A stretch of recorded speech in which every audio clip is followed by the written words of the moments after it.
आज पढ़ेंगे फार्माकोलॉजी के अंदर जो सेंट्रल नर्वस सिस्टम होता है, ठीक है, उसके बारे में। तो मोस्टली हम बात करेंगे कि नर्वस सिस्टम कितने टाइप से होता है। जो क्या होता है, नर्वस सिस्टम होता है, नर्वस सिस्टम ये कितने टाइप से होता है। तो नर्वस सिस्टम दो टाइप से होता है मोस्टली, ठीक है।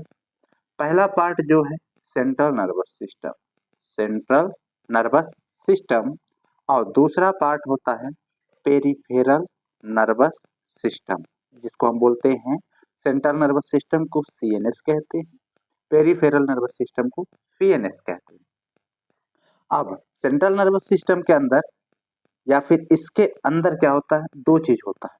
पहला तो होता है ब्रेन, क्या होता है, ब्रेन।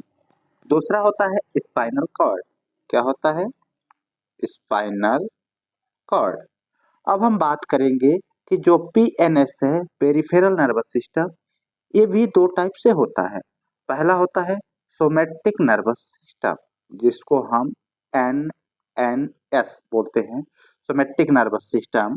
और दूसरा होता है ऑटोनोमिक नर्वस सिस्टम, जिसको एएनएस जानते हैं, ठीक है।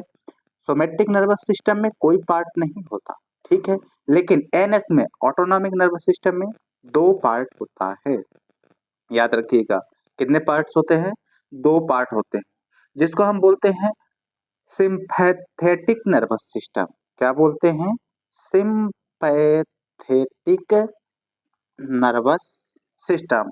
और दूसरा जो पार्ट होता है पैरा सिंपैथेटिक नर्वस सिस्टम।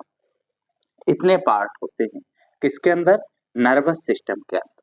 तो इतना याद रखिएगा। बाकी हम लोग बात करेंगे डिटेल में, सेंट्रल नर्वस सिस्टम क्या है, पेरिफेरल नर्वस सिस्टम है, ब्रेन के बारे में बात करेंगे, स्पाइनल कॉर्ड के बारे में बात करेंगे, और साथ ही साथ somatic nervous system and autonomic nervous system. और ऑटोनॉमिक नर्वस सिस्टम के अंदर जो है parasympathetic nervous system and sympathetic nervous system के बारे में भी बात करेंगे।